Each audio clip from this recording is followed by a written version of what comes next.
Baxdı üçün Əkbərinin nizədə Leyla üzünə. Gördü zülfü tökülüb çün şəbi yelda üzünə. Baxdı üçün Əkbərinin nizədə Leyla üzünə. Gördü zülfü tökülüb tün şəbi yelda üzünə.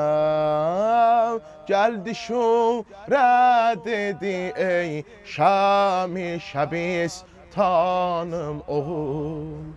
Yetmədin kâm-ı muradə məhitabanım oğul. Həşrə tək dildə qalıb çıxmadı bu canım oğul.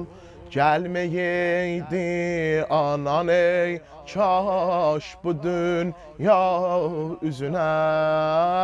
Baxdı üçün Əkbərinin nizədə Leyla üzünə.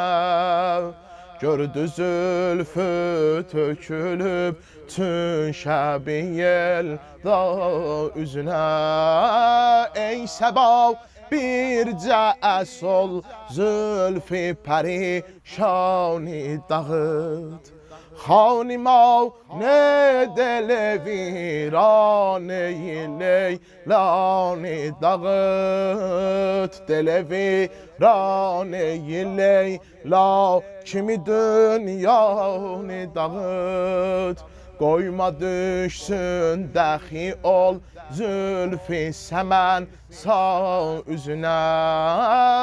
Dedilər kimdi bu övrət bizi nalan eləyən. Yoxsa Leyladır bu Məcnun kimi əfğan eləyən. Səni ey tazə cavan qanu və qəltan eləyən. Necə məhşərdə baxar Həzrəti Zəhra üzünə.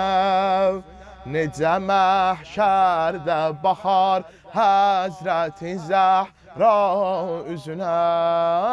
Sabir ol hər il əzab saxla Əli Əkbərəsən. Kərbəlada gedib ağla o şəhida verəsən. Gəl qiyamətdə bu cəm ilə səfi məhşərəsən. Qalma həsrət iki dünyada bu Mevla üzünə. Qalma həsrət iki dünyada bu Mevla üzünə.